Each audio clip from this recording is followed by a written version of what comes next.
Hindustan daily में आपका स्वागत है दोस्तों। इस वक्त हम बौरी मोहल्ला के अंदर मौजूद है। रमज़ान का चौथा रोज़ा है और जिस तरीके से देखा गया है हजरत किस तरीके से रमज़ान को मनाना चाहिए, किस तरीके से रमज़ान की रौनकें है और यहाँ पर किस तरीके से चहल पहल है, आप क्या कहेंगे? बेशक रमज़ान एक ऐसा महीना है जिसमें बेशुमार बरकतें रहमतें अल्लाह ताला नाज़िल फरमाता है और ऐसी ऐसी नेमतें अता फरमाता है कि एक आम आदमी पूरे साल उसका तसव्वुर नहीं कर सकता और रमज़ान में उसे नसीब हो जाती है। तो बड़ा मुबारक महीना है, अभी चौथा रोज़ा है। हम ये कहेंगे अवामुन नास से, पब्लिक से, इस महीने को सिर्फ खाने का महीना ना समझें। ये महीना हकीकत में इबादत का महीना है।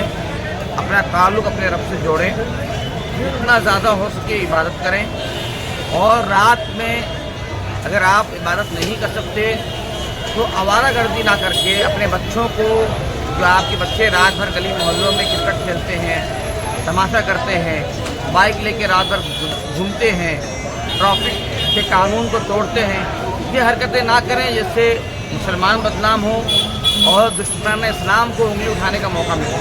वो काम करें जिससे अल्लाह उसका रसूल राज़ी हो जाए। जिस तरीके से देखा गया है कि पूरे मुंबई के अंदर इस वक्त बीएमसी की तोड़ा कार्रवाई हो रही है, हर जगह पर जो है इलीगल हॉकर्स को तोड़ा जा रहा है, उनकी दुकानों को तोड़ा जा रहा है, उसको लेकर आप क्या कहेंगे? किस तरीके से गवर्नमेंट के इस रवैये को देखते हैं रमज़ान के महीने में? देखिए, एक जहनीत है, उनको सुकून तभी मिलता है जब वो मुसलमानों को तकलीफ़ पहुंचाते हैं या मुसलमानों को त्योहारों में कुछ प्रॉब्लम खड़ी करते हैं। ऐसे बीमार जहन के लोग अभी भी दुनिया में मौजूद हैं। अब जो पागल हो चुके हैं, बीमार हो चुके हैं, उनका इलाज हमारे पास कुछ नहीं है। लेकिन जो भी हुकूमत है, वो हुकूमत जो हिंदुस्तान में आती है वो कानून और दस्तूर के तहत आती है, वो किसी मज़हब की नहीं होती।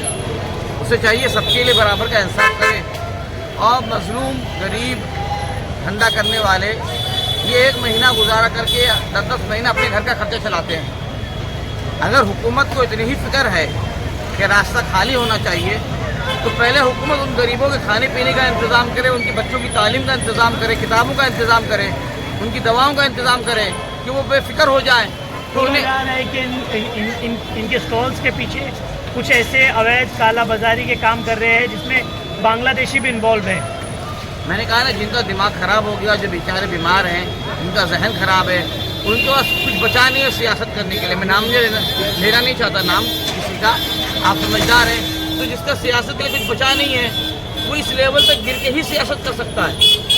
सियासत करने वाला इंसान जो शरीफ होगा, ख़ानदानी होगा, जो अपने बाप की असल औलाद होगा, ख़ानदानी आदमी होगा, वो गरीबों को तकलीफ पहुंचा कर सियासत नहीं करेगा। वो गरीबों का, मजलूमों का, हर किसी का साथ दे के सियासत करेगा। जिसका जहन खराब है, जो बीमार है, जो परेशान हाल है, वो इस लेवल पर गिरेगा सियासत करने के लिए कि गरीबों को तकलीफ पहुँचाएगा, किसी को बांग्लादेशी कहेगा, उनकी दुकानें उजाड़ेगा। तो ऐसे लोगों की फिक्र ना करें। हम हुकूमत से अपील करते हैं कि अगर वो हॉकर्स को हटाना चाहते हैं जो गैर कानूनी हैं, तो पहले उनकी रोज़ी रोटी का इंतज़ाम करें, उनके कारोबार, उनकी बीवी बच्चों का इंतज़ाम करें। आप बस उजाड़ना जानते हैं। हुकूमत उजाड़ने के लिए नहीं आती है, हुकूमत बसाने के लिए आती है।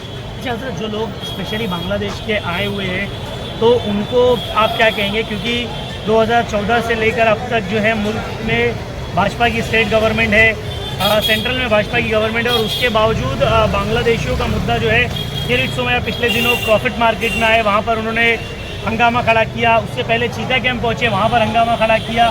मानपुर शिवाजी नगर के अंदर हंगामा खड़ा किया।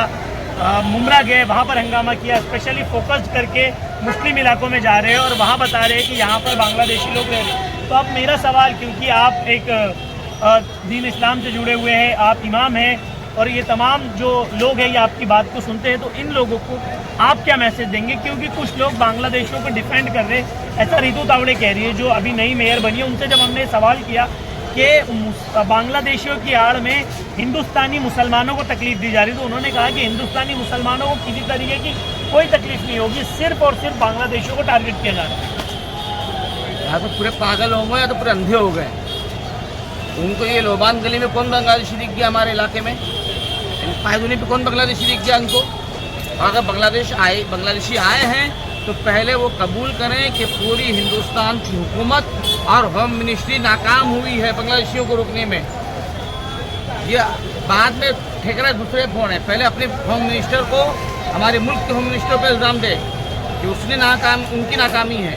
अब बांग्लादेशी आए हैं, ये सिर्फ एक खेल है। मैंने कहा ना, जो दिमागी तौर पर पागल बीमार लोग हैं, कि उनका सियासत का कोई काम बचा नहीं है, तो ये काम बचा है, ये टारगेट किया जा रहा है।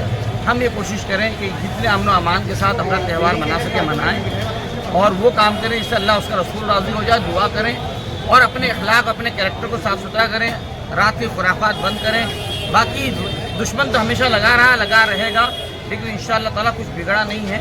ऐसे बीमारों का वक्त आएगा, इंशाअल्लाह खुद इलाज कर देंगे। दोस्तों, आपने देखा कि इस वक्त हमारे साथ मौलाना एजाज़ कश्मीरी जी मौजूद थे, जिन्होंने बांग्लादेशियों को लेकर सरकार का घेराव किया और कहा कि होम मिनिस्टर का खुद का फेलियर है, सेंट्रल गवर्नमेंट का खुद का फेलियर है, क्योंकि नल बाज़ार, नाकुदा मोहल्ला और पाईदुनी के आसपास यहाँ पर कोई भी बांग्लादेशी नहीं रहता है। या तो सरकार स्पष्ट करे इन लोगों को, अगर इनका धंधा यहाँ से, इनका कारोबार उठाना है तो उनके कारोबार और रोज़गार का बंदोबस्त करा के दे, ऐसा हज़रत का कहना है। ऐसी खबरों के लिए बने रहिए हिंदुस्तान डेली। कैमरामैन अरसलान के साथ में फवाद शेख।